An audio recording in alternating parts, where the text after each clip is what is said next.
some housekeeping things, and so the budget for the next year is passed.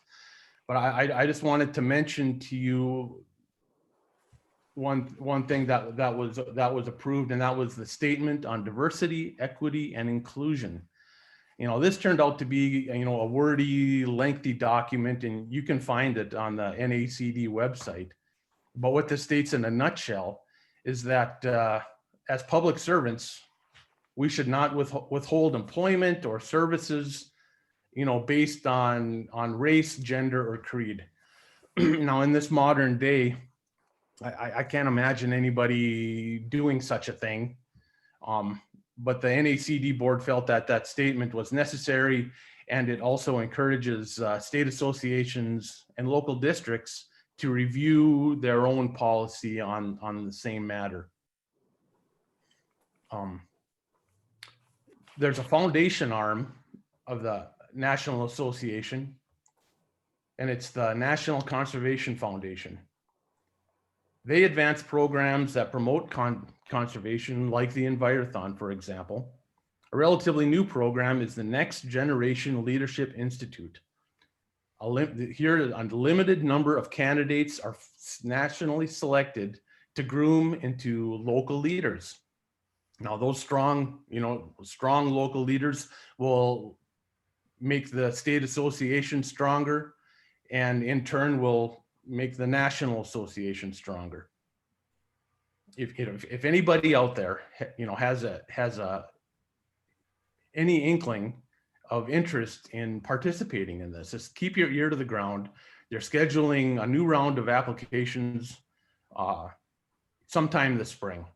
So just be aware of that.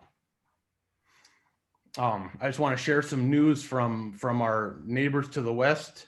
In Montana, the American Prairie Reserve, an organization, is buying private land to create a wildlife reserve. And this is primarily happening west of the Fort Peck Reservoir. Now, on the surface, that looks innocent enough. A willing seller, a willing buyer, making an area to be possibly enjoyed by others. But visiting with district supervisors from that area point to a possibly bigger agenda. There's a fear the goal is to remove all signs of human existence, resulting in a Buffalo Commons that would eventually cover a big area of Montana and possibly North Dakota. And then tying in with this, they're not directly related, but it's kind of on the same subject. There was a bill introduced in Congress, House Resolution 5737. This would allow the permanent retiring of grazing permits on public land. All of this together could eventually make a large area with no management, reverse conservation efforts, leading to natural resource degradation. I just bring this to your attention so you're aware of it. Don't be afraid to check it out yourself, do some homework, be informed. And last thing I want to mention, it's just been an honor. This is my last report.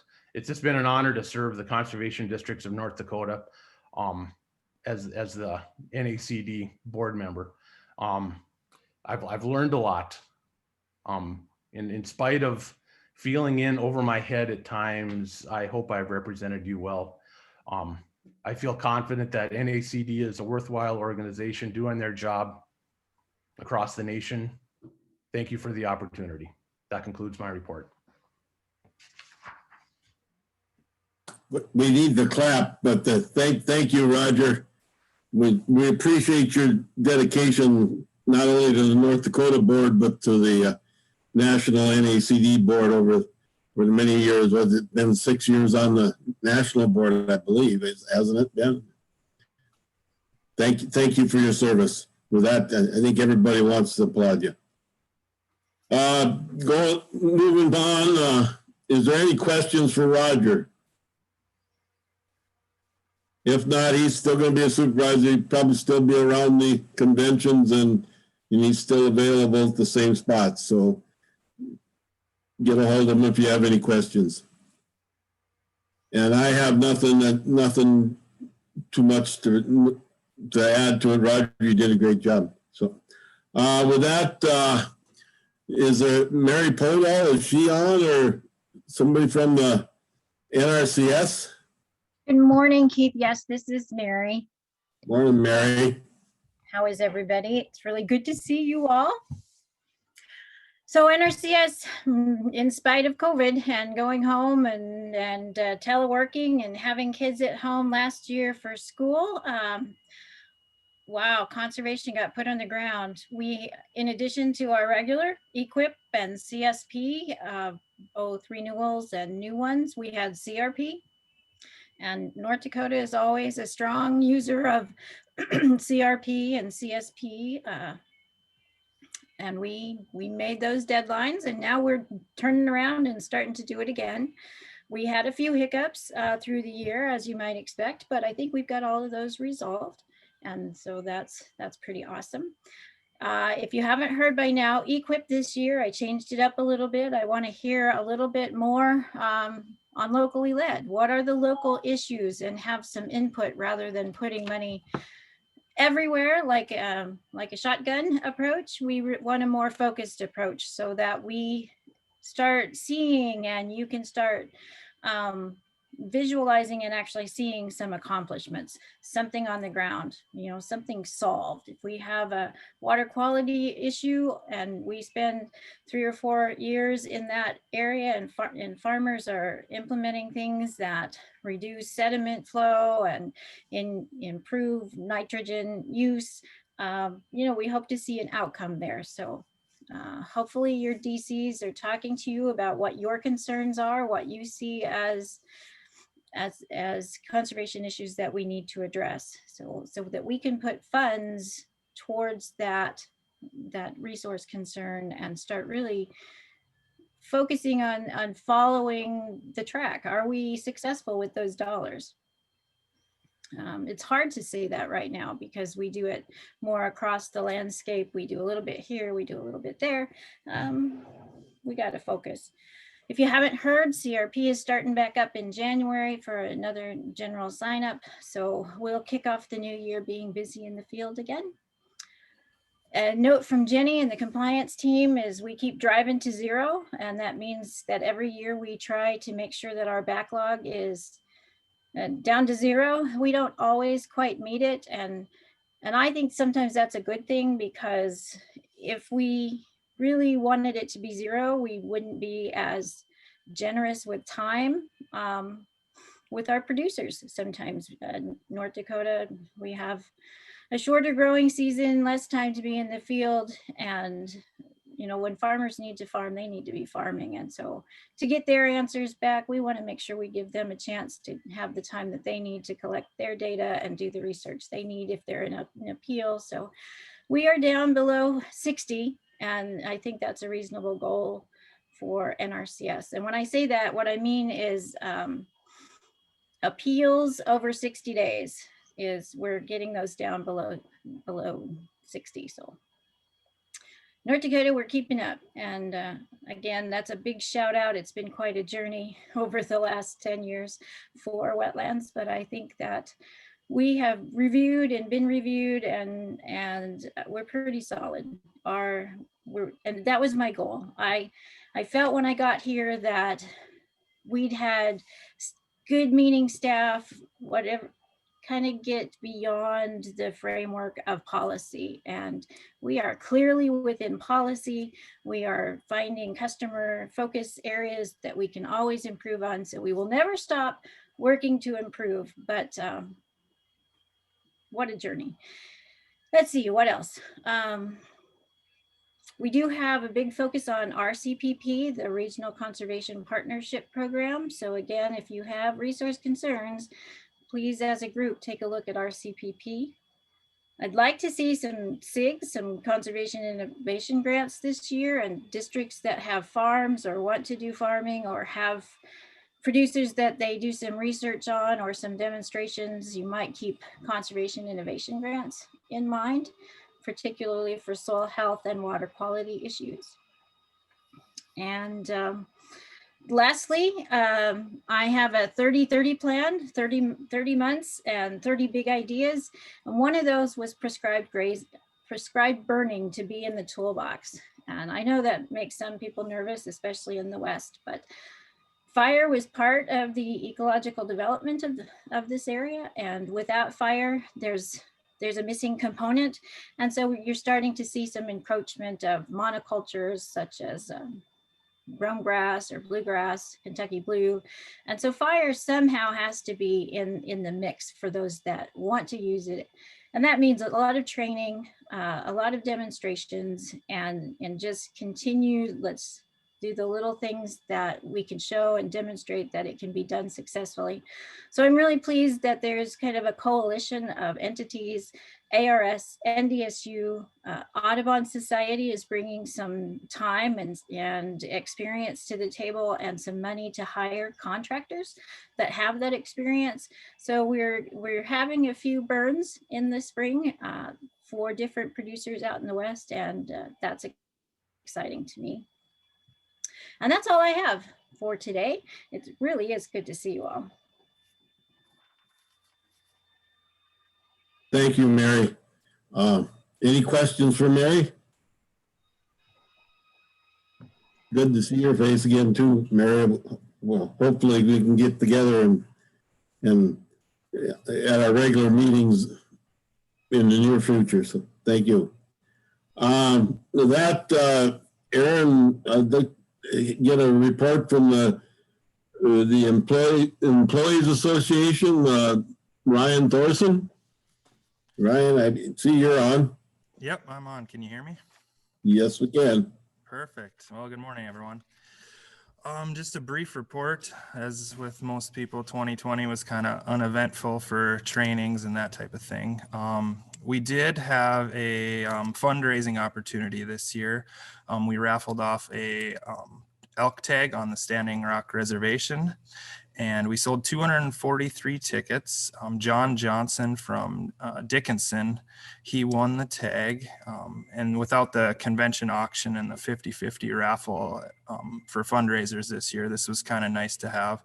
Half of the winnings will go back to elementary education on the Standing Rock Reservation. The Cedar Soil Conservation District is working on an orchard project to educate the Standing Rock elementary kids. Our 2021 tree promotion workshop, we're going to hold that virtually this year. That'll be March 10th and 11th. We'll have a keynote speaker. Our keynote is going to be Ken Miller. He was the 2017 Aldo Leopold Award winner from Fort Rice, North Dakota. And then just a little reminder, this spring, as in the past few years, the Employees Association will be offering $2,000 scholarship to a North Dakota resident that's majoring in agriculture or conservation. And basically they'll just they do a 500-word essay and an application, and as long as they attend college the following semester, they'll just send us a transcript saying they attended and got above a C average, and then we'll get them a $1,000 check. Some more information will be going out to all the districts later this spring. We usually do that, I don't know, early February, and then we'll judge them in March at our meeting in March. And then in closing, we did elect new officers. Our new president is Kaylee Stein from Dunn County. Our new vice president is Dustin Kruger from Stutzman County. Secretary is Carrie Beckman from Bottineau County, and our treasurer is Darcy Gaynor from McCluskey County. And that's all I have for my report. Thank you, Ryan. And you guys are, of course, one of our most valuable partners, and then we couldn't get along with without the employees. And I think I can join all the supervisors and congratulate you on the way you guys come through with this pandemic and still putting conservation on the ground. So thank you. Thank you. Any questions for Ryan?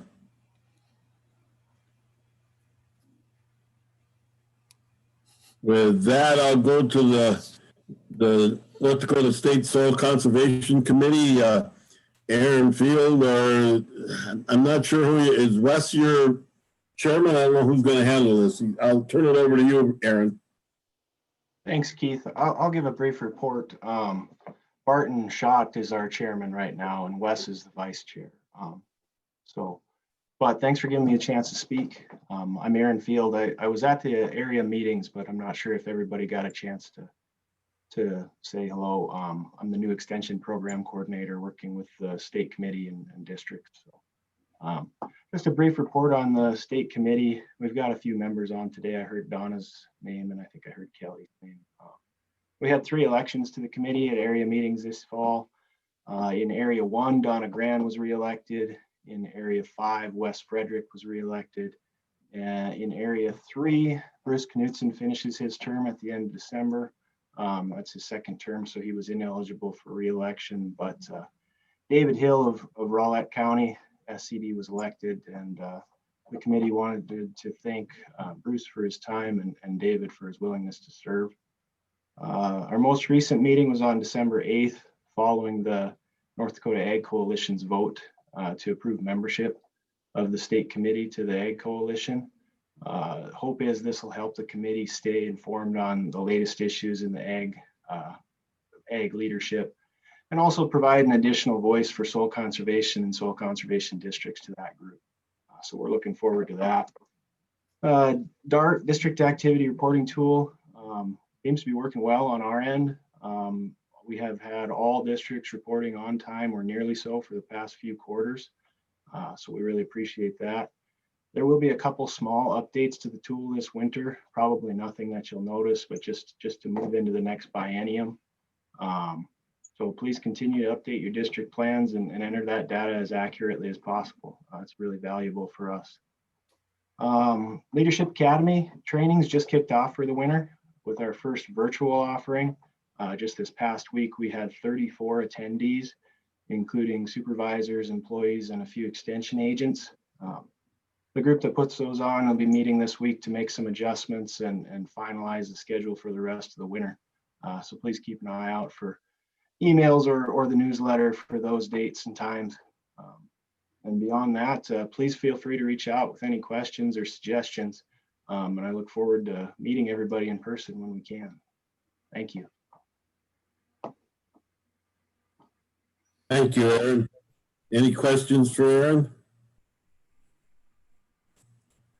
Hopefully next year, at least next year, something that we can meet the new committee members and put a face to the name. So, and welcome aboard, Aaron.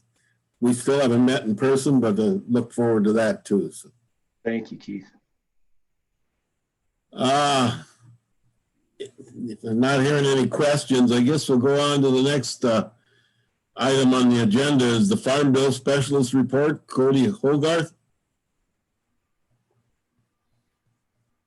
Keith, why don't we go ahead and move that down to my Bill's report? I think Cody Bill will join us a little later. Okay. All right. Well, I guess that brings me up to the president's report, and it's been quite a year. I can't say it has added any. It's added to the COVID has added to the complexity of running this association, but I don't know if it's added to the workload. It's been kind of hard to get motivated when you can't operate in the face-to-face. But I think we got through it. Our business end of it and the tree end of it all coming out good. And I don't want to steal any Brian's or Bill's reports, so I won't go too much into that. Couple items that have come up that we've been talking about at the state level. and I'm not up on the issue too much, but the legislature will be meeting this year, and of course that's going to be probably harder for us to lobby. We don't know the rules, how often we're going to have to operate in a different way, because the legislature probably will be operating in a different way. We probably won't be having our conservation day at the Capitol like we've been having the last couple sessions. I think that's been a good deal, but we won't be able to do that this year. So everything at the legislature, probably a lot more will be done virtually. And if things come up, we will hopefully we'll know about them, and we'll get the word out to you. That's one thing that this COVID has done, is it's strengthened our network, so that we do have more ways to get a hold of people virtually compared to the last few years. So that's the wave of the future, and the way we're gonna operate, and it makes sense. So one item, we're not aware of anything that's happening at the legislature. One thing that has been brought up, and I'll just throw it out in passing, that to let you know that we're aware of the issue. It's been brought to my attention that anybody with over $300,000 of income, and that includes any district with over 300,000 of income, and that includes the pass through. So if you have a watershed project and passing through, I believe you're scheduled for it's some class of audit, and they're getting very expensive if you can find somebody to do them. Up to $10,000, $12,000 for an audit on 300,000. That's 3 or 4% of the money, and we're not sure that that's a wise use of the taxpayers' money. Besides being there's several districts, kind of a burden on several. It's getting more and more districts all the time. So we haven't come up with any solutions, or if we want to probably hold off for a session, but that's what it's on our radar, and I'm sure the next president of the association, and along with the board, will be working on that. I want to thank Roger. Roger Christensen will be going off the board after this meeting, and I want to appreciate his contributions and his guidance, and his quiet guidance to help me through all this past 2 years, and on the NACD board. With that, any questions for me?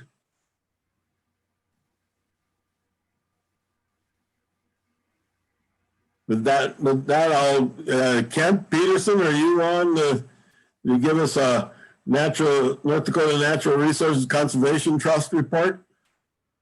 Yeah, I'm here. Good morning. Glad everybody was able to join this morning. This year, the trust applied and got a North Dakota whitetail tag that we raffled off. We just started selling tickets when the virus hit, but we still made some money on it. And it turned out good. We're going to try to do that again in the future. And then the other thing is on the finances, all the CDs have matured, and they've been all moved over to Bremer Wealth Management, which will make it a lot easier to track how much revenue is generated annually with the trust. And it appears that it's going to be a lot more revenue than it was generating in the CDs. When they go over the financials, they'll touch on all of the revenue generated and how it's doing. So I guess with that, I'm glad everybody.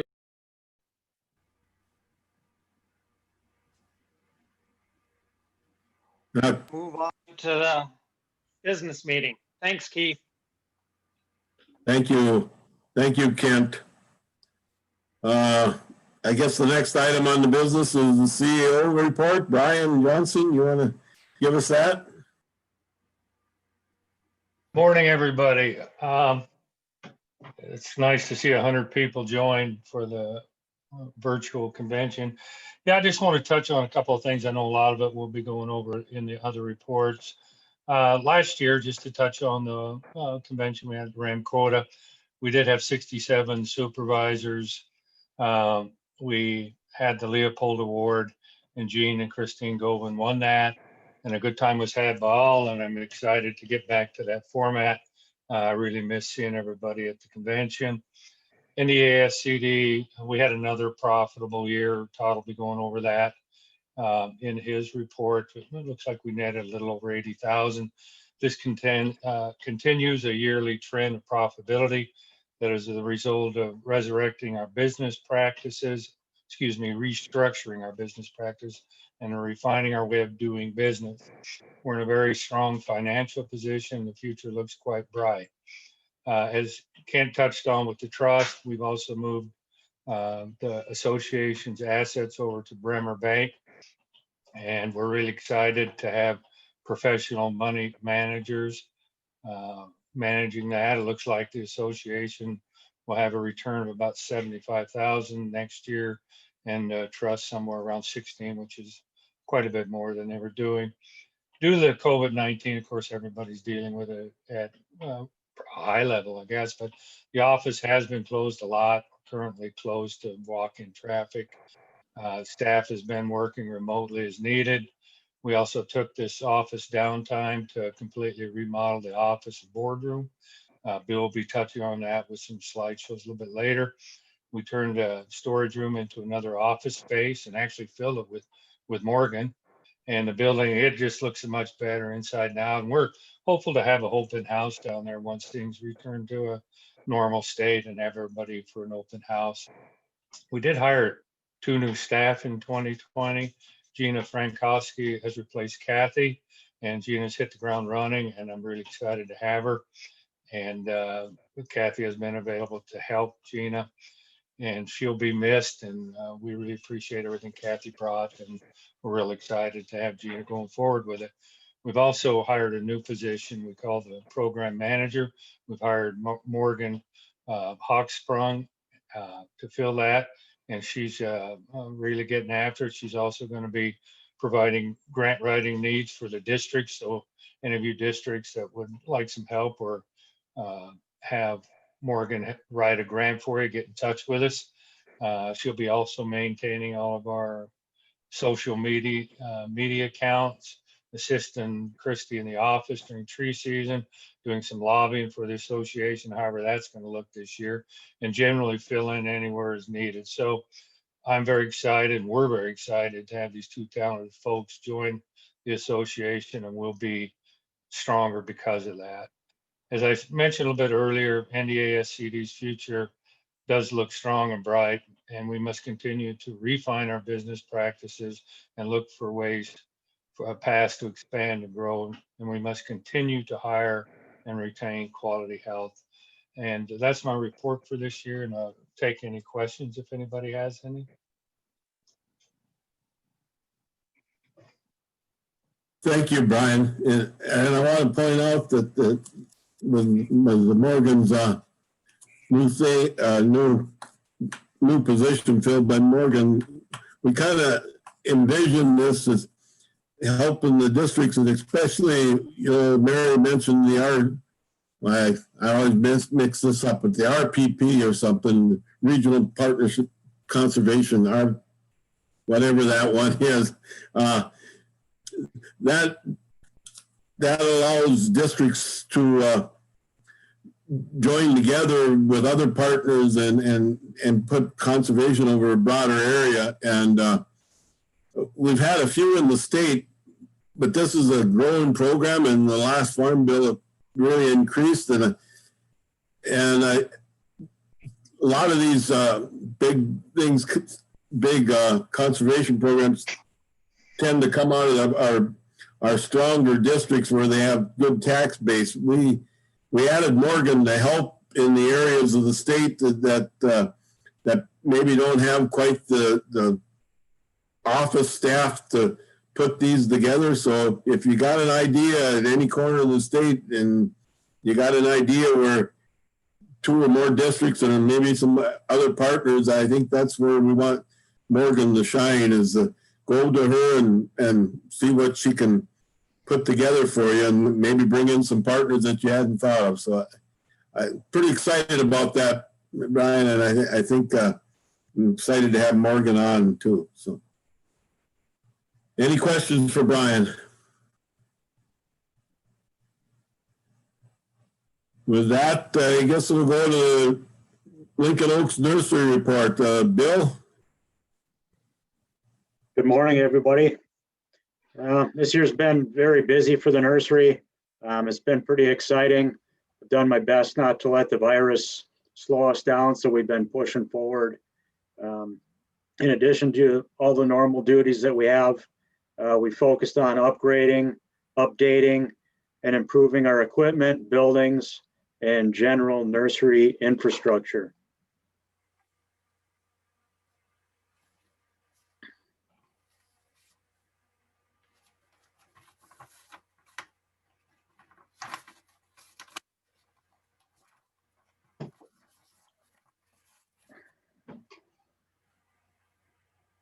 Here we go. Okay, so we'll start off. This is just a picture of the outside of the office. This is, I guess, what you could see from Airport Road. You can see in the foreground here, we removed a lot of overgrown trees, dead trees, brush. There was an old juniper that was here we took out. We repainted the outside of the building.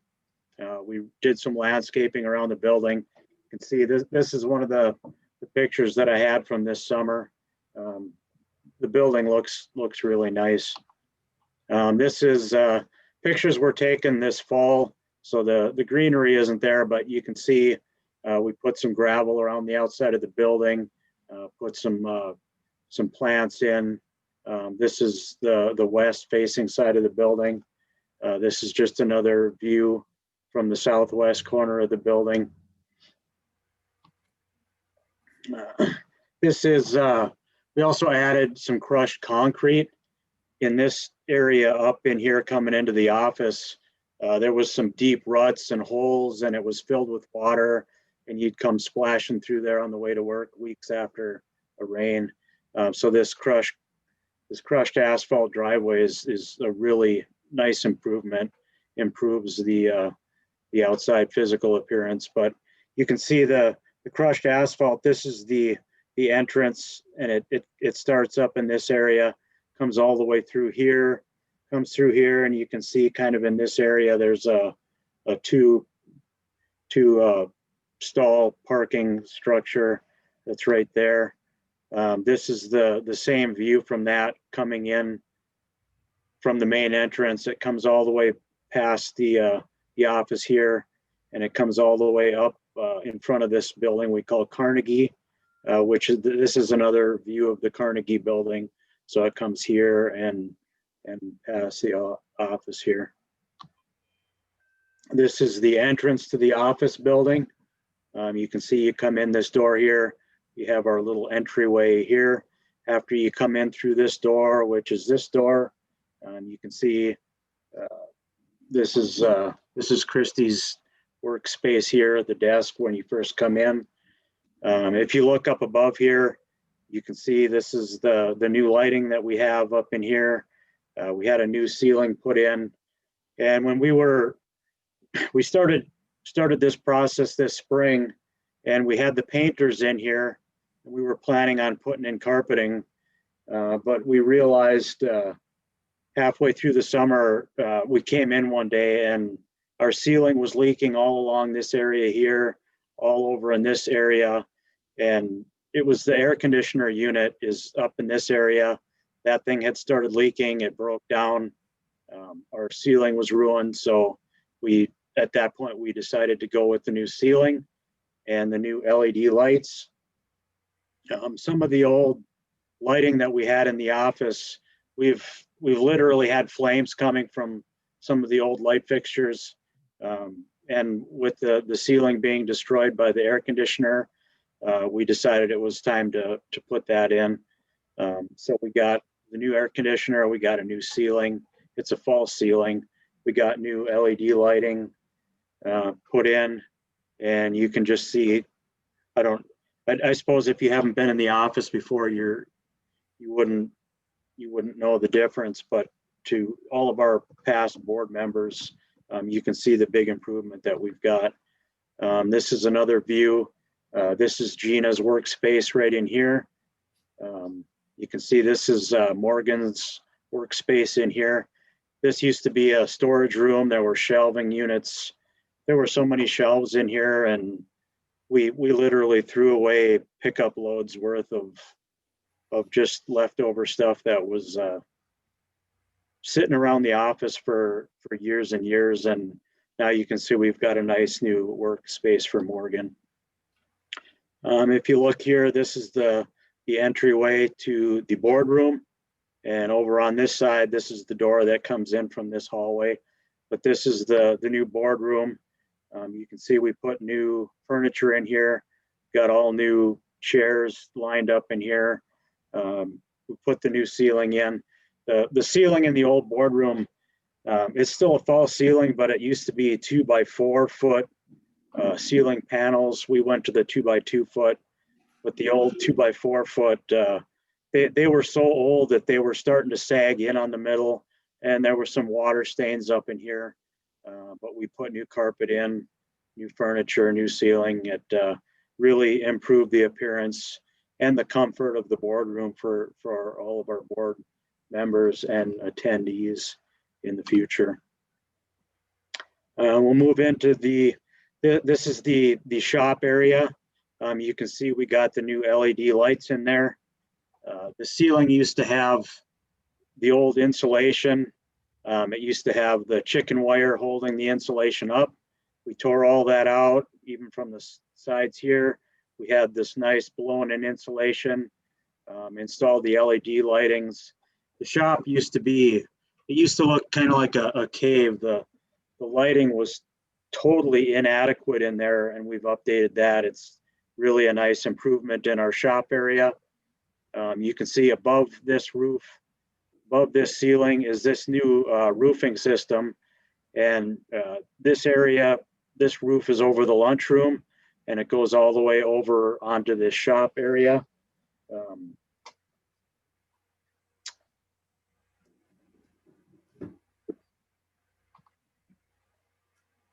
So we started with, this is inside of the lunchroom area. You can see this also had the insulation problems. When I started at the nursery over 18 years ago, this is our break room here. So we're in here for lunch. We're in here for our breaks. And every spring, the snow would build up on this roof, and it would be leaking. We would literally have 55-gallon drums over on this side of the lunchroom, and it would be a steady stream of water, and we'd have 55-gallon drums getting the water in. So it's really nice to see. I guess and everybody was always concerned about black mold in the ceiling, but we've taken all that out. You don't see the chicken wire up here. We have the nice blown-in insulation. We repainted all the inside. You can see we updated some of the furniture. You can see some of the chairs here. These chairs used to be piled up in a corner of the boardroom. We repurposed those into our lunchroom. These tables were in the boardroom. We repurposed those for our lunchroom. You can see our bathrooms here, and it just looks really nice in here now. So this is back in our grading room. This door here was so rusted out. The frame of the door was rusted out. You could push on the door, and the whole the whole door would push back and forth. We got the door replaced. We had them replace the frame. So you can actually open and close this door now. This is one of the overhead doors we had professionally serviced. This is the west facing side of the grading room. On the south facing side of the grading room, this door, the door is the same, but we had to have them come in and weld the frame together because that was kind of flopping around. The door would stick, you'd have a hard time opening it. We replaced the bottom panel on this overhead door that had been hit by a forklift and was all dented up and smashed up.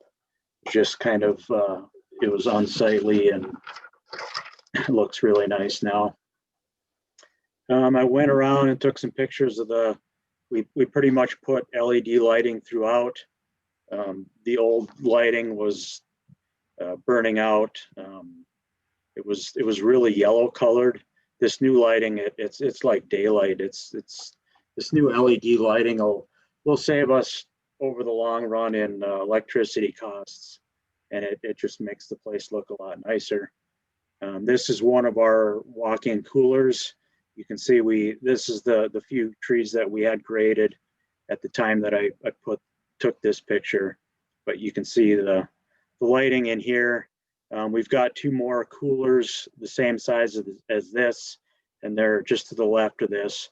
But at this time, those are filled with the trees that we harvested from the field this fall, and we'll be grading those throughout the winter. So this is a view of our grading room. You can see this is our grading line. The grading table starts here, it goes all the way over into here. And yeah, this used to be a dark, dingy area too. You can see all the lighting. You can see the end of the grading table here. This is the area north of the grading table. It's just took a picture of it to give you an idea of what we have going there. We move out into the field. You can see this building that's on fire here. Used to be an old irrigation shed. It had an 8-foot spot under that used to be filled with water, and then they would pump water out of that for irrigation. But over the years, the building wasn't used. The boards had rotted out. The building was falling in on itself, and we took this summer, burned this building down. You can kind of see it here. And then right here, you can see the outside of where that building was. We filled it in with some fill dirt just to get rid of that dangerous area that used to be in there.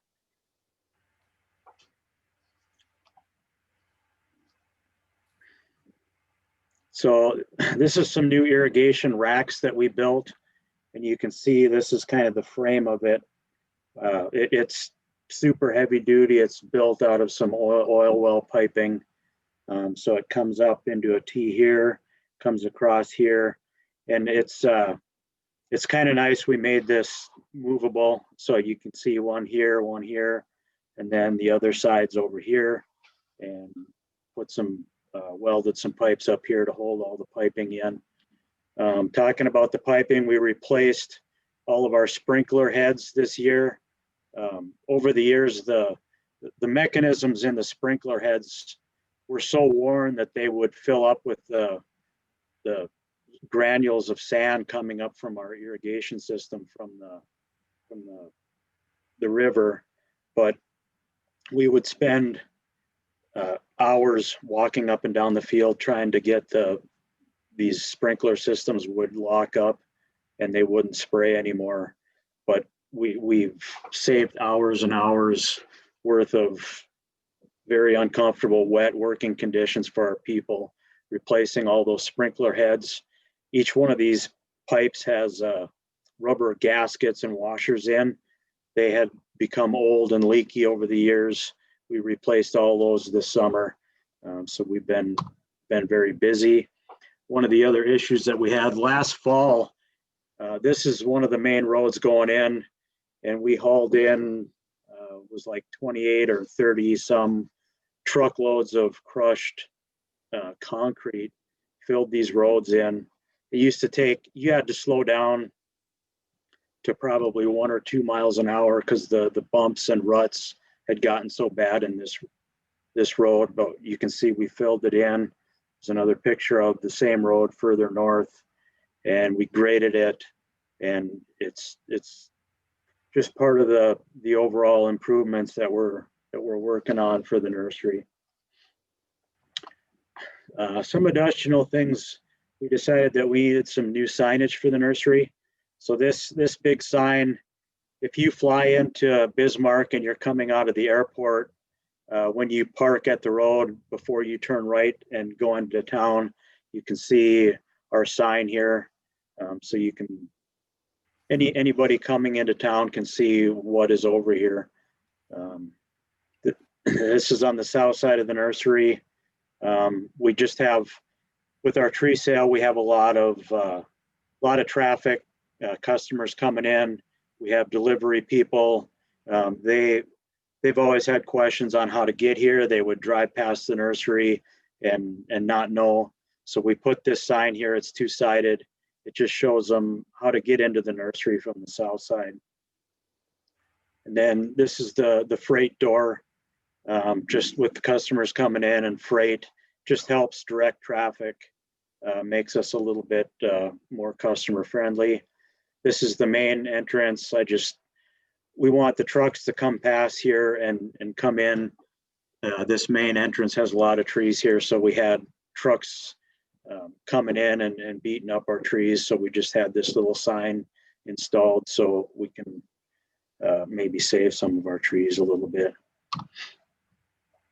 Another new piece of equipment that we have is our Bobcat, and it's got this forestry mulcher attachment that goes on the front of it. We had to get the high flow hydraulics option on this to operate this. And this, the hydraulics operates, this is a spinning drum. It's got carbide teeth on there. It spins at a high rate of speed, and it just, it'll grind down trees, shrubs, anything in its path. And this is kind of a picture. This is a result of what this thing can do. You can see this used to be a big overgrown belt of skunk bush sumac. And you can see this is a belt that we worked on this summer. It's been all trimmed up, but we were gonna work on trimming all the weed trees out of this belt. But I drove down, I was showing the person I had working on this. I started coming down this, and I showed them all the weed trees that were in here. And I got down to the end, and there it was just so full of weed trees. I didn't think it was worth the effort to save it. So we fired up this nice unit here. This is probably a 600-foot length here. This belt used to be about 12 to 15 feet wide and 10 to 20 feet tall. And we just decided to get rid of it. We'll replant but you can see this, all this thing was a big overgrown belt. With this unit, we were able to grind that up in probably 2.5 hours. So it's just part of our continual improvements that we're doing out on the nursery grounds. You can see these 2 rows are some brand new plum belts that we planted a few years ago. We have a new belt of buffalo berry coming in here. I had all the guys, these belts, you can see they're nice and V-shaped right now, but starting out this spring, they were kind of straight down here, getting really bushy. And I want to keep these things trimmed up so we can save time in the future collecting our plum. These things are loaded with plum, and the stuff that falls is a lot easier to pick up from the sides here if you can actually get to it. You can see this was a big ash belt, and it was so overgrown here that you couldn't see the trunks of these trees. We trimmed these up with our new pole saw we got. Probably 90% of this belt was pruned up with our pole saw. This is a new delivery van that we got. We got rid of our big old we had some old straight trucks, and we were going out on deliveries and we weren't even filling up a quarter of these trucks, and they don't get the mileage. So we got this new truck. You can see it's going to get great gas mileage for us. It'll haul all the trees that we need. So we have a couple nice delivery trucks now. We got a new pickup this year. You can actually see in the background that this red pickup back here, that was a 2005 Dodge pickup, and that was the newest vehicle that the nursery had at the time. So it was time to upgrade. It was really nice to see the improvements that we've made. Having nice equipment saves us time in continual repairs, stuff like that. This is a new tractor that we bought. It's a 2016 John Deere. You can see up on top, it's got a GPS unit. Being able to plant straight rows of tree beds, it kind of helps us out with in the fall, we have to trim some of the trees if they get too tall. And in the past, when we're trimming, we've got a unit that sticks out to the side of the tractor. And if you don't have a nice straight row, you end up running over some trees. So we don't have to worry about that anymore. We have added comfort. We've got a retired guy, his name is Larry. He comes in, helps us harvest trees. And when it's 30 degrees out and the wind is blowing, having a tractor with a heated cab on it it's just really nice. I think it helps the people that we have working here, makes everybody's job more pleasant. You can see this is the old John Deere tractor, and this was kind of the reason that we wanted the new tractor, because the previous year our other tractor, it was so muddy that it was getting stuck a lot. And this tractor, this was the only tractor that would go through. So we wanted to have two tractors that had the capability of this tractor. So if you go back, you can see we tried to get a similar tractor to the one that we had. This is our tree digger on the back of that. We also have the tree digger on here. So we've got two well-equipped tractors that can pull our Lundabees and pull trees, help us get our trees in the fall. Another reason I took this is you can see this yellow canopy above here, and I put this yellow canopy. Not real expensive, but it's just, I guess, trying to get some creature comfort for our people out on the nursery. This tractor, it's been a few years, but this has got a hydraulic motor on it right here. It used to have a drive shaft here. We couldn't get any repair parts for it. So we've got two rototillers attached down here, hydraulically activated, and we were able to make this tractor work for us so we could still use it again. This is just a picture of some of the other repairs that we've done. This is a golf cart. We use it to run around the nursery, collect seed, go out, clean seed, back and forth to the office. We were able to repair that this year. Our old four-wheeler, we put new tires on it. They were all old and worn out. The brakes didn't work on this anymore. We got those fixed. We added this sprayer unit with these booms on it. Help save us a little bit more time. Over on this side, this is that new pole saw that we used to trim that tree belt with. This is a two-wheeled weed eater we got. Help us do grounds maintenance. And then another saw over here. It's like a portable bandsaw, and that comes in real handy when we're doing repair work on all those irrigation pipes. So that's kind of what I have for that part of that. So tree sales this year, We were at about 1.15 million. Turned out to be about 100,000 more than it was the same time last year. The figure would go up a little bit because we sold a little bit of trees, and it doesn't include our end of the year tree sale. Right now, our tree sales are at about 700,000 for the year. This summer's growing season, I can't say it was as good as last year. We had a few problems with some of our trees, but generally speaking, our fields seem to have more weeds this year than they did last year. Not sure what the reasoning. Well, some of the reason for that was when our crop of weeds started to come in this year. I tried to get some more people to come in and get caught up on the weeds, and due to the virus, we had a hard time getting the numbers of weeders in.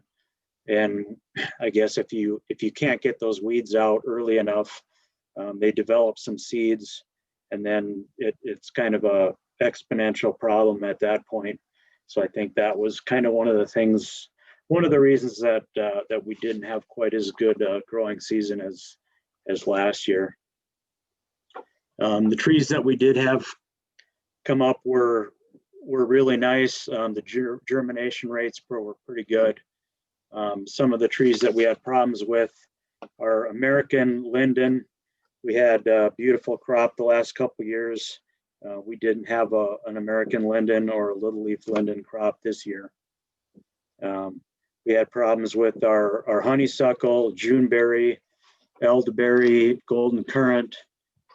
Some of these trees that were planted last summer, we actually planted these, and then they usually come up the following spring. But with all the rain that we had, a lot of these seeds literally just washed away. You could walk out into the field and see little tiny rivers going through. And yeah, it was an unusual amount of rain that we had, and it washed some of our crops away. But I guess on the brighter side, we had a good crop of common lilac. That's our number one selling tree. So, I mean, as long as we have a good lilac crop, that's 10% of our crop. So when that one comes out, that really has a strong effect on our overall year. We also had better cottonwood numbers this year. Kind of in closing, I'm really happy with where we are here at the nursery, with all the improvements we've made and the upgrades in our equipment. It's overwhelming to kind of consider how much progress we've made, especially when you look back to in the 7 to 9 year time frame since I took over. Those first couple years were pretty rough. It was touch and go as to whether the nursery was even going to be here or not. But we're here and we're going strong, and I'm really proud and happy to see that all the hard work that we put in has paid off. And another aspect of our operation that's not always readily apparent, we can't take pictures of it, but the improvement in our culture is one of the really nice things, and it's one of the more things that I take a lot of pride in, is the work environment that we have. It's so much improved. I can walk over into the grading room and people are working. There used to be a lot of yelling and bickering, and we've worked really hard at trying to improve that aspect. The nursery is an enjoyable place to work, and I guess I'm proud to be the manager here. And with that, I think that's kind of closes out my report for the year. Thank you. Thank you, Bill. Thank you for all your hard work. Any questions for Bill? Mr. Chairman, I'd have some comments if I may. Go ahead. This is Rocky Bateman. We had a meeting in March, one of our quarterly meetings, and we were looking around and discussing things, and what what spurred a bunch of these maintenance things was the fact that we were going to be having that national meeting, NACD meeting in Bismarck, and with tours out at the nursery. And what kind of really triggered it for me, why I pushed to, we needed to do something, was the fact in visiting with Christy and Kathy that morning before the meeting, they were cleaning off their desks with sanitary rags because they were wiping the mouse turds off their desks. And in visiting with them, they said that's a very common occurrence, and I didn't think anybody should have to work in those kind of conditions. And in further discussions, Kathy had said she'd been there 18 years, and she said, yes, the carpet's been vacuumed, but it's never been shampooed or cleaned. And the roof was leaking, and we knew of some other things. So when we had our meeting, we were discussing the profitability, trend lines for the association, and it's looked like we really solidly have got this thing turned around thanks to really good help. And I said we hadn't done any maintenance in over 10 years. And the discussion was that, you know, we'd be derelict in our duties if we didn't start going back and doing some very necessary maintenance. And so one thing led to another, and I couldn't be more pleased with what the staff came up with. They fixed the office, that area where the lunchroom was, where the roof was leaking. That was full of black mold, and nobody should have to eat lunch under those conditions every day. So it started out to make things better for the staff and to make things look better for the tour. And one thing led to another, and we do one project, and Brian had called, well, what about this? And we've just kept on going. The national meeting did get canceled, but that's not all bad because now we have 2 more years to finish getting everything up to snuff.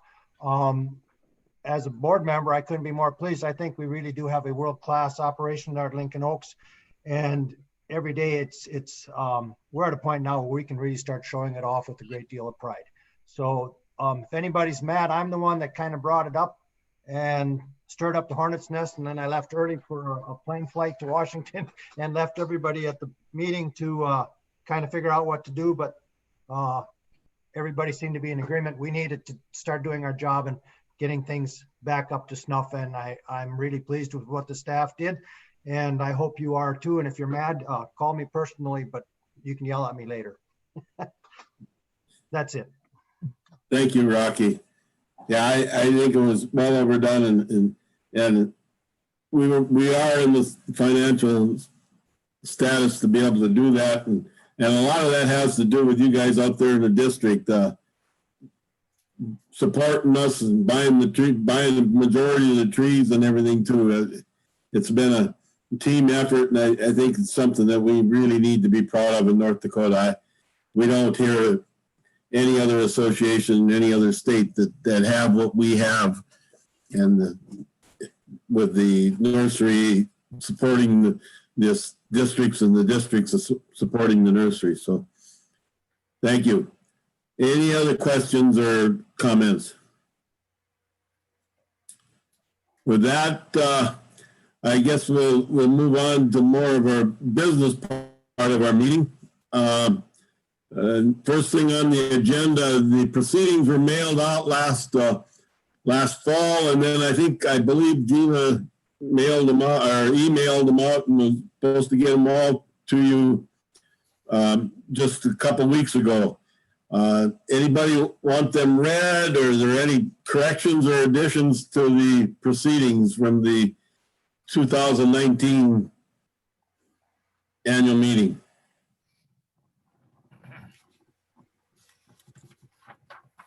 Hearing none, I'll take a motion to accept the proceedings as written.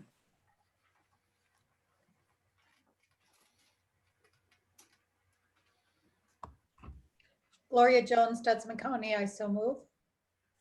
Gloria moves. Is there a second?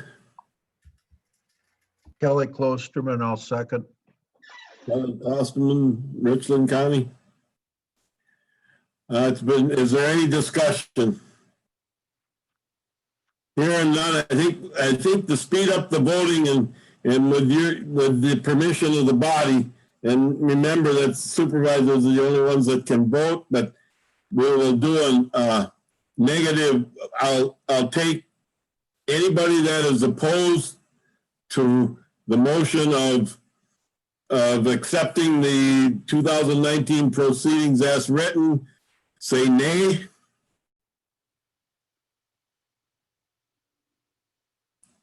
Hearing none, I'll declare that this was unanimous approval of the proceedings. And we may not be following Robert's Rules of Order for this meeting. I'll let you know right now. And if anybody has a problem with that, get back to me or object. But we will go kind of on case rules of order to speed this up a little bit, unless somebody objects. Now I'd like to turn the financial reports. Do we have Todd Klee on? I'm here. Morning, Todd. Good morning, everyone. I will spend just a few minutes here on the trust, update on the financials for the trust. So as of the year end of the trust, which is June 30th, there is a balance in the Bremer of $615,127. So like, I think it was Kent, he mentioned that everything was moved over to the Bremer wealth management from CDs. So that is correct, and that is the balance. So for the year, the earnings on the trust was $25,840. So it's a pretty simple report for the trust, but with the wealth management program, I too agree that that'll be a much better turnaround for income earning and the availability to use those funds. On to the profit and loss for the association. Just kind of giving some context to what Bill had reported, what Brian has reported. When we look at the investment that the board and then with the staff working on this, you know, we're looking at a total of just a little more than $275,000 investment in improvements, you know, for grounds, for buildings, for equipment. But with that, you know, out of that total, when I look at it, it's about, you know, I would say about 170,000 of that is what, you know, was taken out of the cash balance. The rest was able to be funded just with the current year's operations. So number one, it was for the amount of work and to actually being able to see that bill, it's just impressive. You know, as a bean counter and making sure, you know, we don't overspend. I mean, I can honestly say that this was an investment, you know, that was well needed. And what was done and the amount of money that was outlaid, I mean, it's just well done. And for the association, you know, the trend lines, again, were very positive this year. As Bill mentioned, you know, the increase in sales this year for the association, the nursery income, just on the nursery side of things, was over $1 million. That was an increase of 107,000. And on top of that, the cost of goods sold. So the chemical and fertilizers, the seed, the trees that had to be purchased outside of what were raised actually went down 95,000. So, you know, your income went up, the cost went down. So just on the production side of the nursery, it, again, was very, very positive. In that, the payroll was increased, or the labor costs were increased, and a lot of that, and we addressed that in the board, and with Bill too, that they were trying to, like he said, work on getting the weeding and a lot of that work that needed to be done, just to get to the point that you saw in those pictures. And I'm a firm believer, that's the way I learn, is the picture tells 1,000 words. And it was just well worth that investment in the additional labor. On the equipment, like the equipment repairs, when I visited with the capital expenditures, that didn't include just the maintenance and the repairs. That did increase this year over last year by about $53,000. But one of the questions, as I was watching the chats come through from Paul, and Brian had responded to that, and I will as well, is that it needs to become a process or a maintenance program. And now that you've got the association to the point of a strong financial sound position, now getting that maintenance program so that you don't have all of these large things that were 10, 18 years in the making, that's very important. And I think we're in good shape with that. Just a couple of other comments that I have. We're in the middle of the pandemic, to see a consistent financial position. Just know that there are many other industries out there that I'm privy to that aren't in that situation.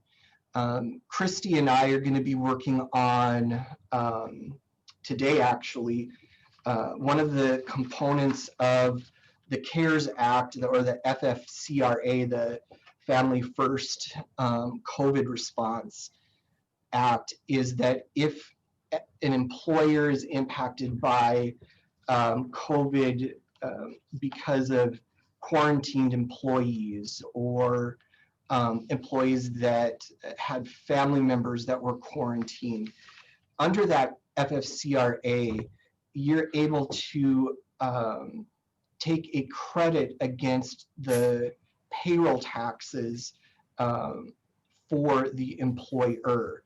So to try and keep people still on the payroll, keep them paid, the federal government has allowed for credits. And so we're going to be working on making sure that we get that accounted for appropriately before the end of the year. And it just allows employers some added benefits to keep employees on without affecting any type of benefit that they currently have. Just a caveat on those are all scheduled to be going away at the end of the year. Nothing, I mean, we try to keep up with the ongoing legislative changes, but nothing, nothing currently. I'm hearing that they want to do some extensions, with PPP and with some of these COVID, and I'm hopeful. I'm just hopeful. I tell clients that I don't have a crystal ball. I can't, tell you what politicians are thinking, but I'm hopeful that something will get done to extend these, potentially through Q1, until we can start seeing this vaccine getting out there. I will be filing the tax return for the association here in January once the IRS opens up the e-filing process again. It's been closed for them to switch over to the new tax year. So we'll get that taken care of. See if I've got any other notes. And just maybe a side note too, that I've been seeing a lot of the PPP loans that have been helping clients with getting the submission to SBA are coming back at full forgiveness. So there's some good things on that realm. On the taxation realm for PPPs, I'm telling clients that we just need to hold. Senator Grassley is in pretty direct conflict with the IRS on how they want it handled. So I know it doesn't impact Lincoln Oaks, but I'm sure it would probably impact some of the people that are online. But know that they are working on that. It's looking like the process for those forgivenesses are going well. So, you know, trying to find as much silver lining as we can in the just crazy times that we're all in. But bottom line, your association is doing well, is in a good financial position, and I like seeing that investing back into the employees and the association itself. And that's pretty much it, Keith. Thank you, Todd. Any questions or anything you want to point out, Brian, or anything? With that, we move on. Is Jesse Seiler on from Bremer Wealth? I am. Can you hear me? Yes, we can. Hello. Good morning. I hope everybody is doing well. I'm going to share my screen and just go over a few things on our report. So I'm going to cover two accounts. The first one is going to be the association's account, and this is the reserve account. And the strategy here is an individual bond portfolio. So this page, you'll see results as of October 31st. Year to date, the performance on October 31st was 4.85%, and that figure is net of fees performance. This page of the report, you'll see some more historical information. This account opened in August of 2018, so you'll see some data from 18 to 19, 19 to 20, and then this year. Overall, the account has performed 4.79%. And then the graphical representation at the bottom, the light line is your net investment, and then the blue line is the current value of the fund. So you can see the space between represents the investment growth over time. This is another page of the report, more information, just sliced different ways, and then you can see some benchmarking figures below. So you can see what the total fund performance has been throughout different time periods. I typically like looking at the year to date, 1 year performance, and then inception to date. So the 1 year performance for this fund is just under 5% at 4.96% net of fee. So solid performance. Much of that is due to income, and then the other piece is with some appreciation. As interest rates fell this year, then of course the price of the bonds has increased. So on this page, these are all of the individual holdings. This account is large enough to have a portfolio comprised of individual bond holdings that are laddered out over a period of time. Now, this is advantageous right now because in 2021, we only have 3 maturities on the bond ladder. So, we're not expecting interest rates to increase quickly. So we only have a few maturities next year that will reinvest at those rates. We have seen some positive movement. The 10-year Treasury 6 months ago was at about 0.6%, And right now that's at about 0.85. So it's still nothing to write home about, nowhere near where we were last year at this time, but things are looking a little bit better there. We're not expecting the Fed to increase rates at all in 2021, so that's something that we'll be watching, and then trying to reinvest the funds at the most optimal rate that we can for the association. This is just continued, very little cash position that we hold.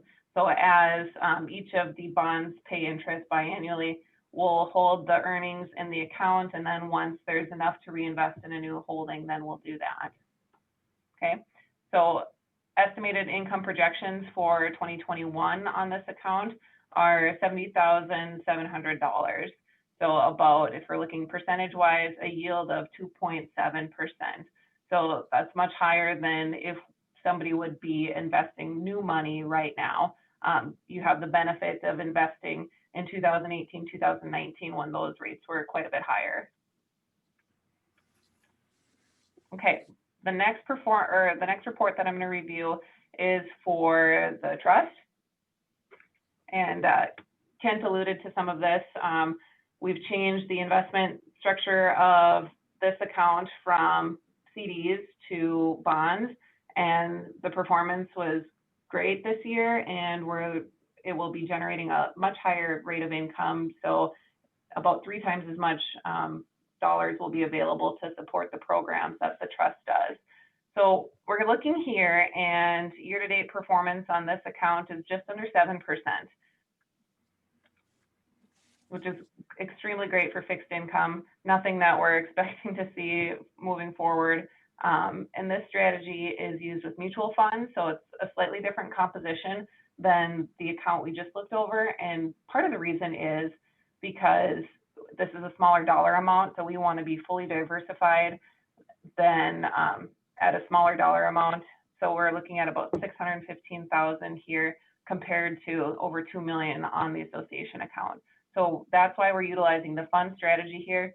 And then performance has been a bit better on the funds, just because you have exposure to more bonds and then a variety of credit qualities. They're all highly rated, but that's why the performance is a little bit better on this account.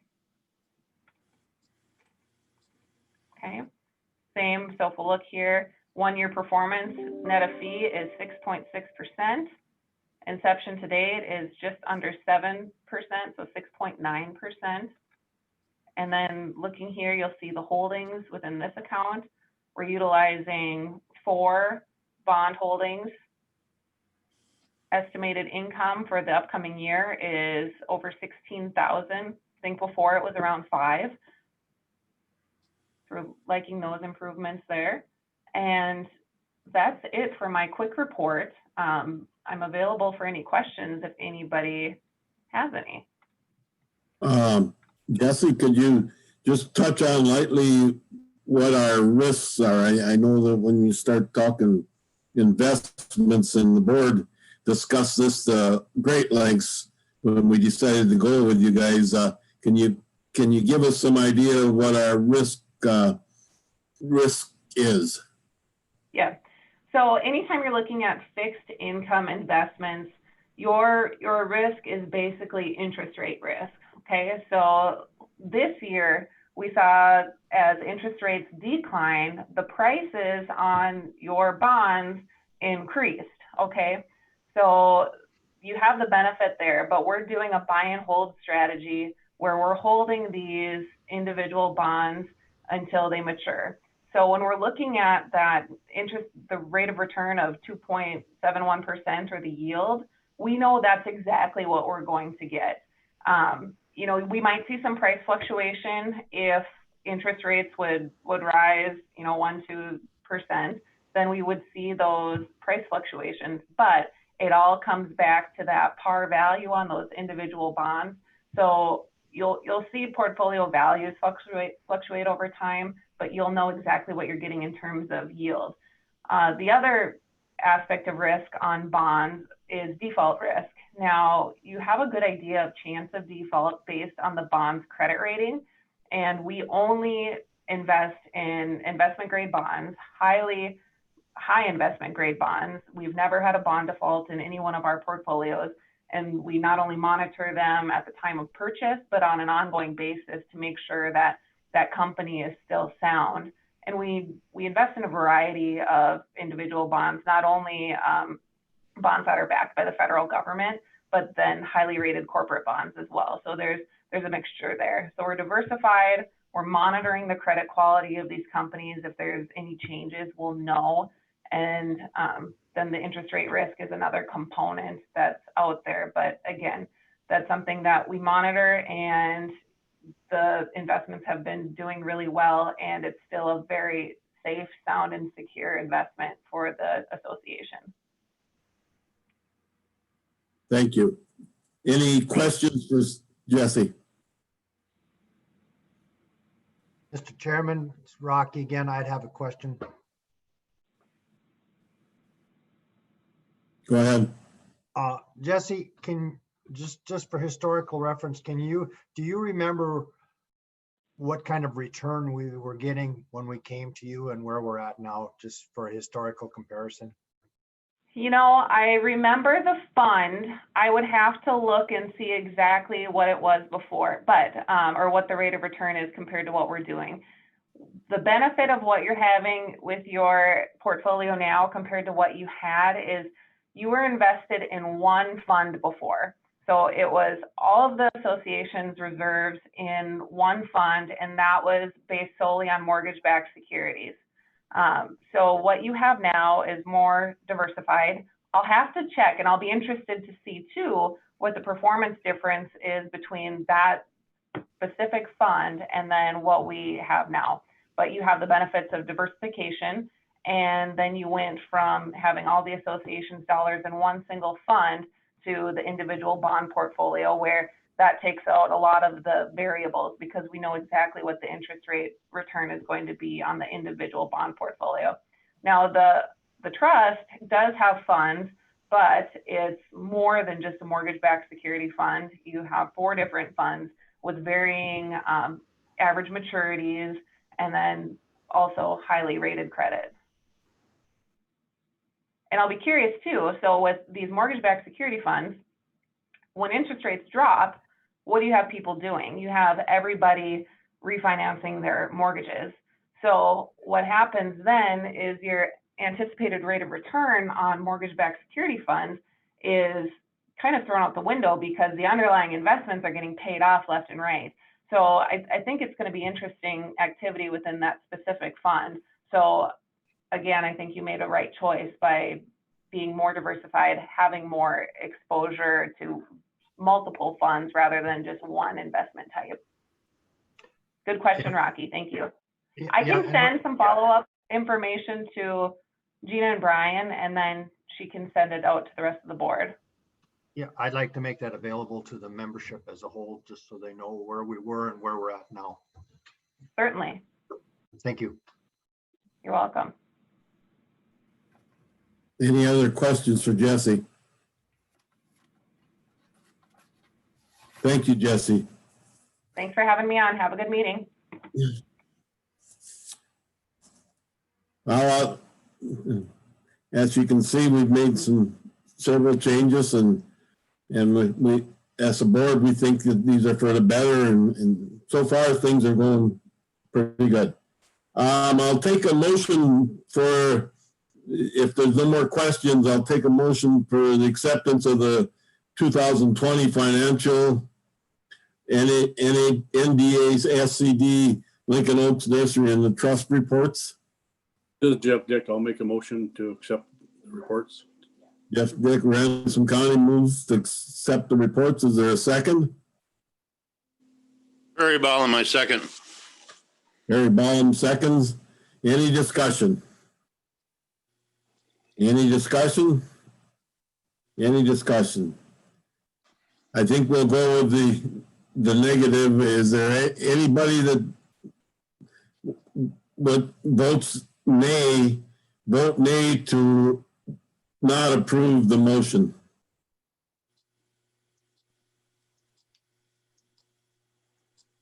Hearing none, I move that, or I declare that there was a unanimous, and well, that's easy for you to say, but not for me, approval of the motion. Now I'd like to move into the considerations of the resolutions. We have one resolution this year, and to switch it up from other years, we didn't have any committee meetings to work this out. So this resolution can be amended on the floor. We have a poll way to vote. So if somebody doesn't like the wording, or if they want to change it a little bit, or whatever. So with that, I'll take a motion to approve, or a motion on this resolution that was mailed out to you. Hopefully everybody has it. I don't know, could we put it on the screen? I'll do that right now, Keith. Hold on.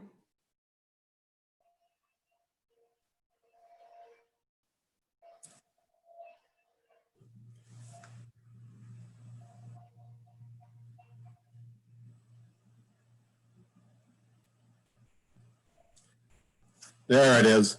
Great.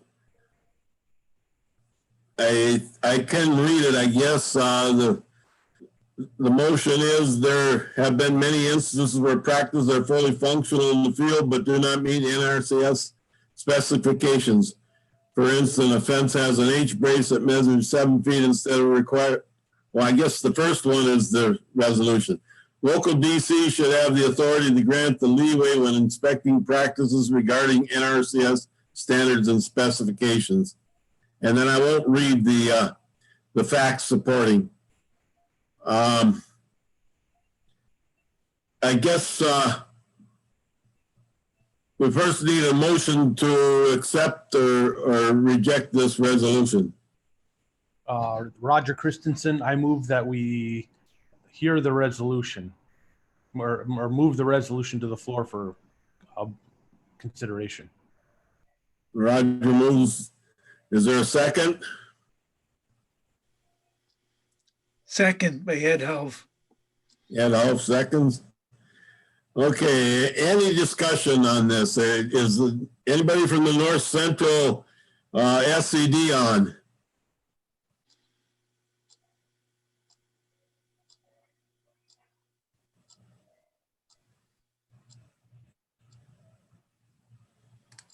I have 3 supervisors currently on from North Central. Would they want to discuss or give us some background on this and present their argument for this resolution? Yes, this is Donna Grand from Area 1. This was brought up at our meeting last February. Brian Maddock, who is not on, was the main voice of this resolution due to the specifications. There's so many variances in so many areas with these NRCS specifications. Brian felt that we needed to have a more local decision from the DCs, and there was DCs present at that time, and there was quite a discussion on this. But a lot of it comes right down to an actual tape measure when the purpose of the practice is still being maintained, it's still being useful. I guess we just felt that there should be a little more local input to these national federal rules when dealing with some of these practices that we have out there. Thank you. Any other discussion?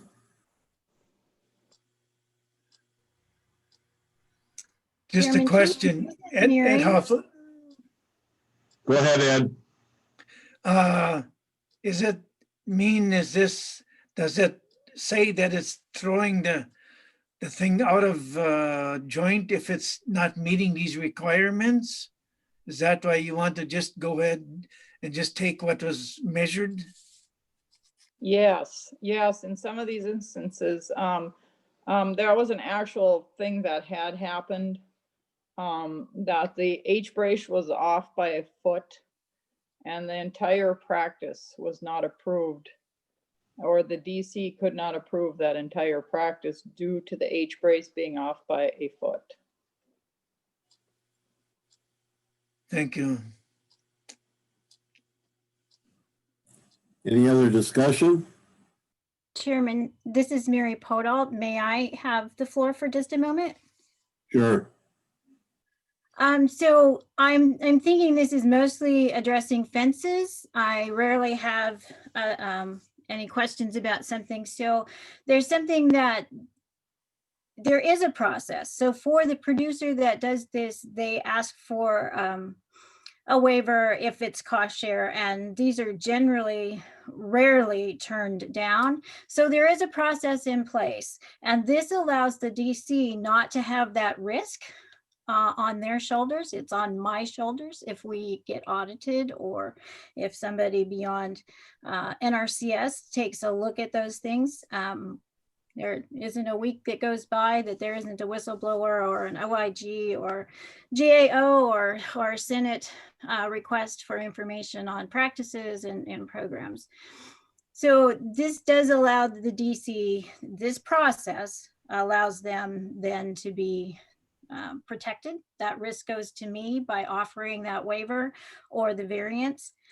Variances are usually the process that we use when we want to try something new. If a board comes to NRCS and says, you know, we've been doing this for a while and we think this particular component or this practice could work this way, a variance is one way that we could allow producers to do that. And then we study that. And if it is true that there's time and quality, we can add it to our standards and specs.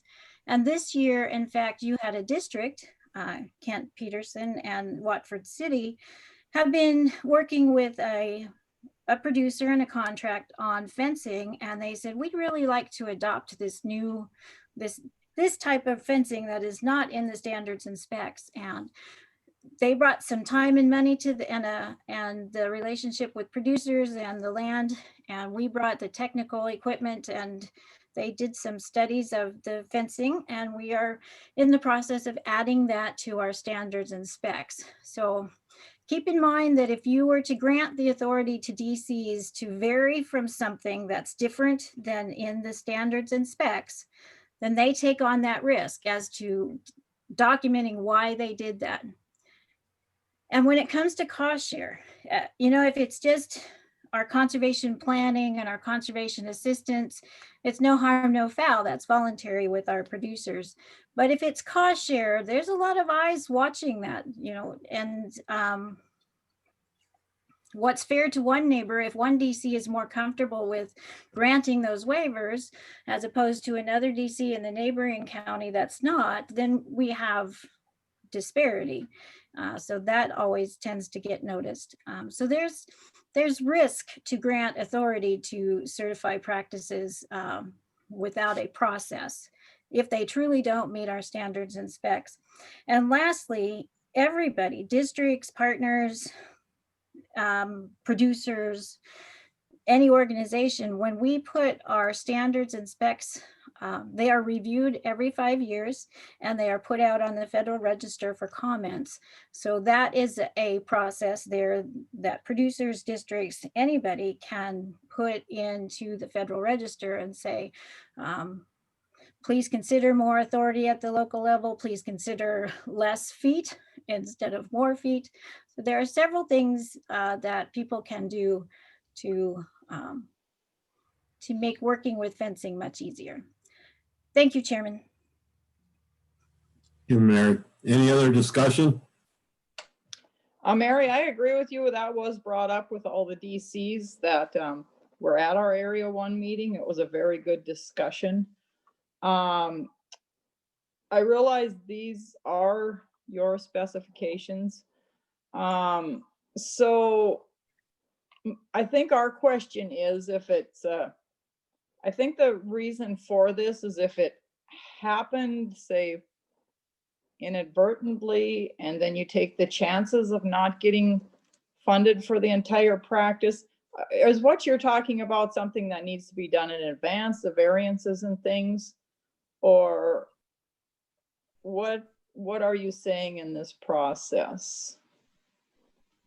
A variance is beforehand. If a producer comes and says, I want to plant this type of grass in my seed mix, and it doesn't quite meet the standards and specs, but it's been seen, maybe the DC or the board says, yeah, we've been doing that here and here, then the DC and the producer can use the variance process. They get that approval before it's done. There's never any question in payment because we have the variance. And what the variance does, it puts it in our we document it, and then we follow up for years, for several years, until we can say and have documentation, yeah, that worked, or no, it didn't. So that's before. If a producer's out there and he's working hard, and say he does it himself, or he has a hired hand or something, and you get to 7.5 feet and it should have been 8, that's going to happen. Fencing is probably the toughest standard we have as far as people, and I've been out there too. That's a good fence. If you're going to do it according to NRCS specs, that's a good fence. And I myself, I'm not that particular, so that would be tough for me. I can admit that, but it is what we have. So what the producer does then, if it's cost share and the checkout note says it's 7.5, but it should have been 8, the DC should say to him, it doesn't meet, I've got to document that, or I could get dinged. But what you do is when we go in for payment, you write a note to the state conservationist as a waiver, and let's get you a waiver. Because 99.9% of the time, I approve waivers. About the only time I don't is when you can kind of see that the producer hasn't really been doing his or her diligence anyway. And that rarely happens, thank goodness. So those are the two processes in time. Variances before, waivers after.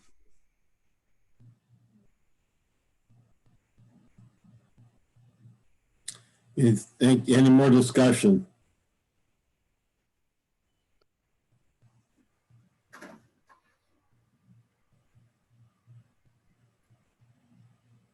Yeah, Keith, this is Perry. Just a comment. I can see where it seems like it makes sense on the example that was given, but I can also see that it really opens up a can of worms for all kinds of different variances and stuff that might not be good. So I kind of support what Mary was saying there, that it gets pretty complicated when you give blanket permission. Any other discussion? I'm not sure what your motion was. Was your motion to approve this resolution or just to bring it to the floor, Roger? Just bring it to the floor and we can vote it. Then there's just bring it to the floor for consideration.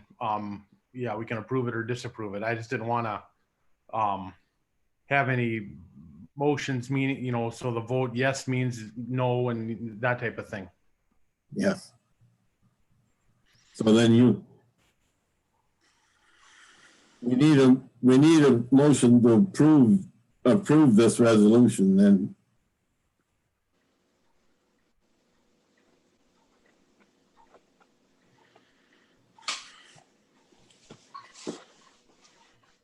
Well, I think we can, I don't know, the intent of my motion was, we can vote it up or down for my motion, I believe. So that's what my intent was. All right. Was that intent of the second too?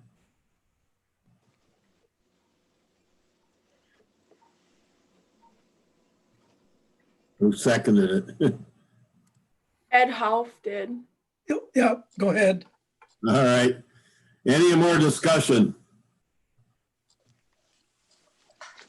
Any discussion? Any discussion? I think we'll go ahead. Morgan's gonna put up a poll, I believe. I've seen this happen once and it works pretty good. So up on your screen, there should be a poll that you can vote yes if you approve, want to vote the resolution in as written, and I believe no if you're against the resolution. And then if you don't have a screen and you can't vote that way, then I'll take anybody that's on the phone vote after that. Additionally, Keith, there's a few supervisors sitting in on one computer. So if we could have you either sound off in the chat or just grab each district and say how your supervisor is casting their vote, I think that would be, I don't know what you would prefer, Keith. Would you prefer verbal? Just so we get the votes counted right. I mean, so we're going to do the poll first, right? And then, yep. All right, let's do the poll. So if you are a supervisor, please vote. If not, please do not vote. And I will launch the poll right now.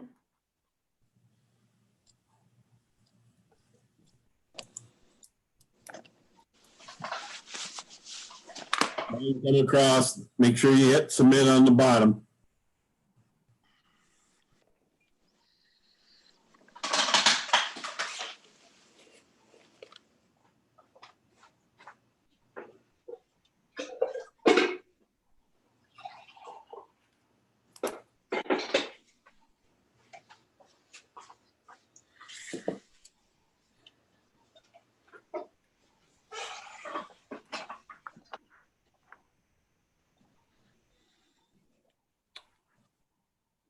Okay.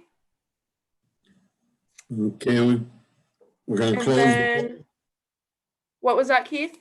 The poll is closed. Do you want me to launch it or do you want to wait until we get all the other votes as well? Now let's get the other votes. Okay. Please note that Sheridan, I believe Sheridan, Darcy Gaynor, all of the supervisors along with her have voted nay. She sounded off in the chat.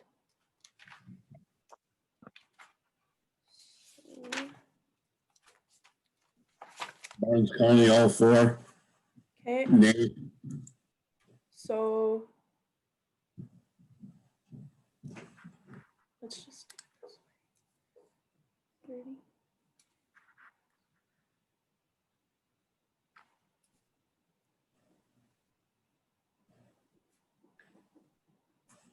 Okay, what about the people calling in on their phones? Now is your time to shine.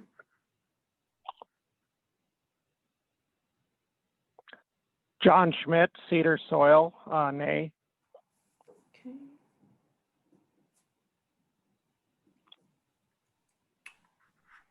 Bernie Wanzik, Stutzman County, no. Okay.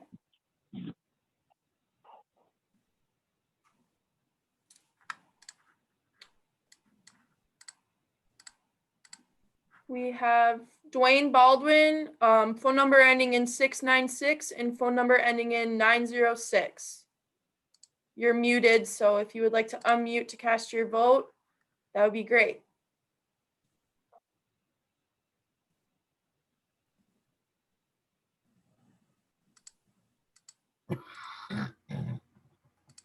Okay, I think we'll, hearing none, we'll close the voting. Okay. And want to give us the results, Morgan? Yep. And this is the poll result. Can everyone see that? No. Oh, I'll share it now. There. This is the poll result plus 10 more votes for nay. So let the record show that it's 42 to 10.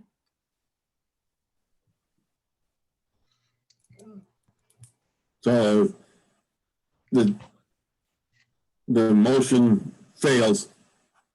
The resolution fails. So thank you all. We've been working on this voting and it actually worked a lot better than I thought it was going a week ago. It takes a lot of pressure off me.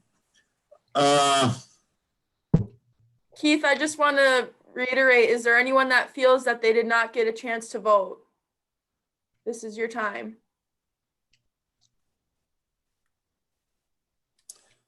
Okay. All right, thank you, Morgan. Is there any other business to come before this body?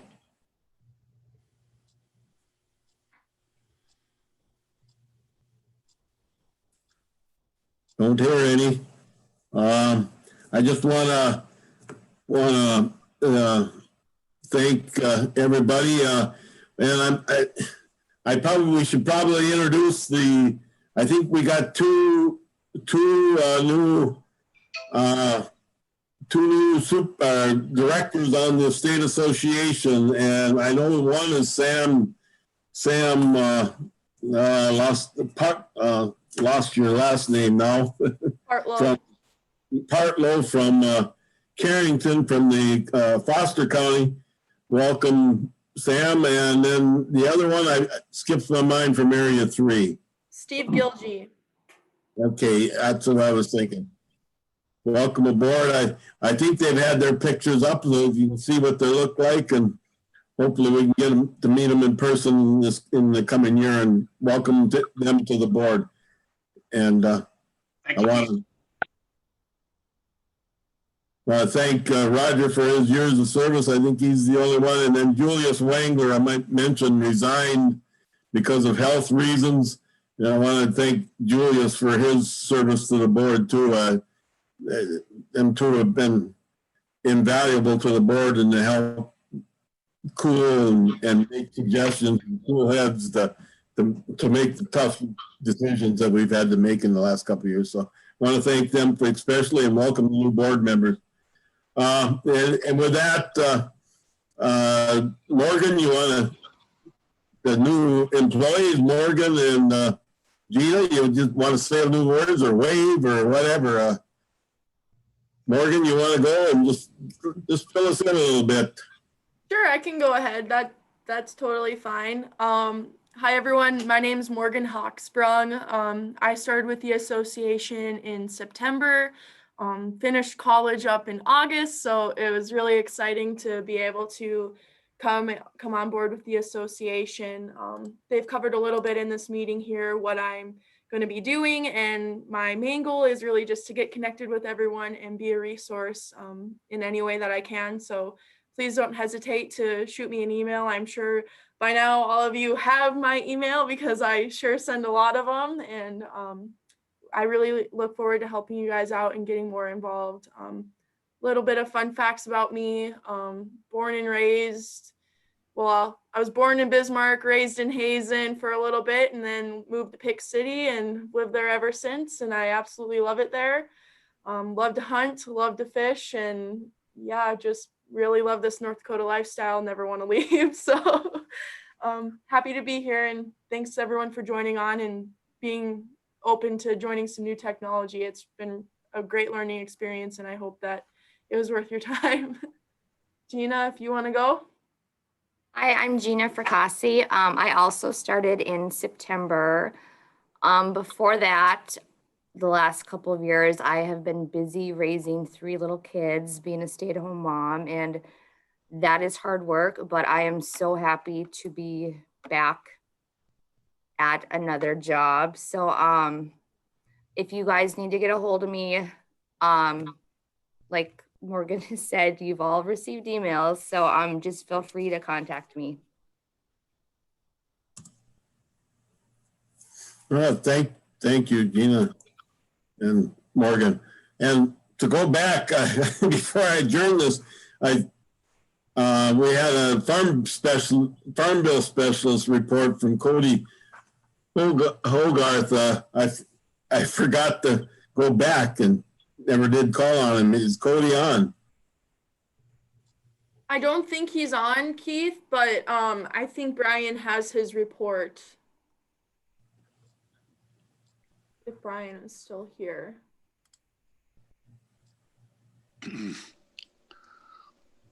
This is Perry. I think that report was sent out, wasn't it, to everybody? It was. Perry. Yeah. Well, without that, then I guess if there's any other business.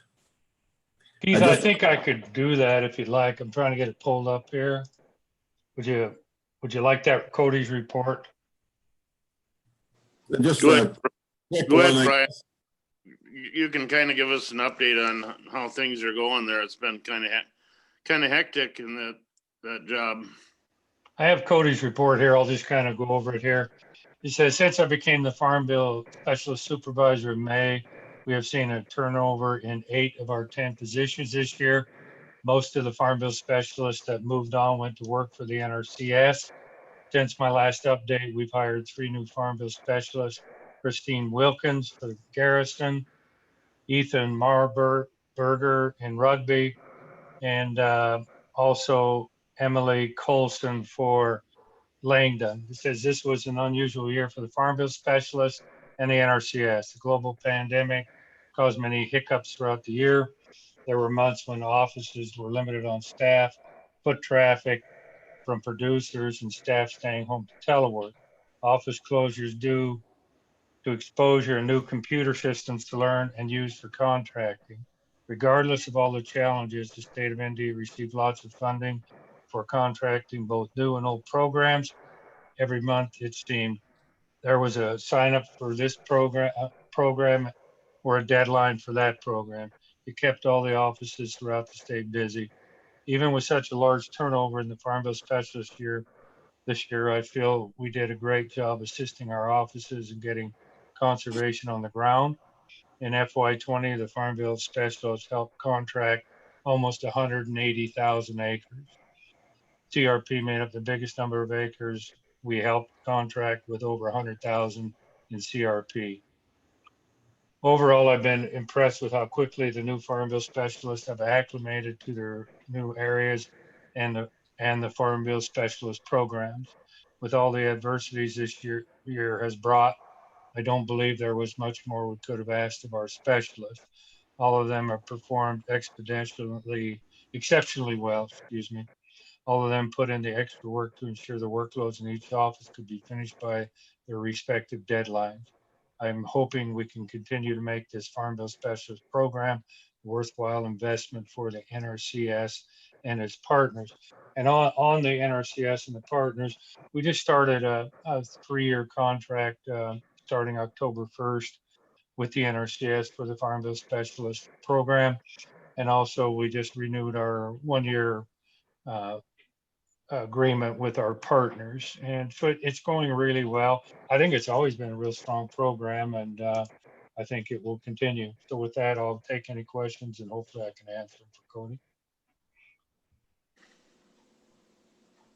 Thank you, Brian. Is there any questions? Now I think we're done. If I hear any other business, I want to thank everybody for joining us this morning and putting up with the thing. I'm 20 minutes over time, and you guys on the board, everybody else know me. I hate meetings that run long. So with that, I want to thank you for the opportunity to be president for the last couple of years, and look forward to the last 2 years on the board, and we'll look forward to a great 2020.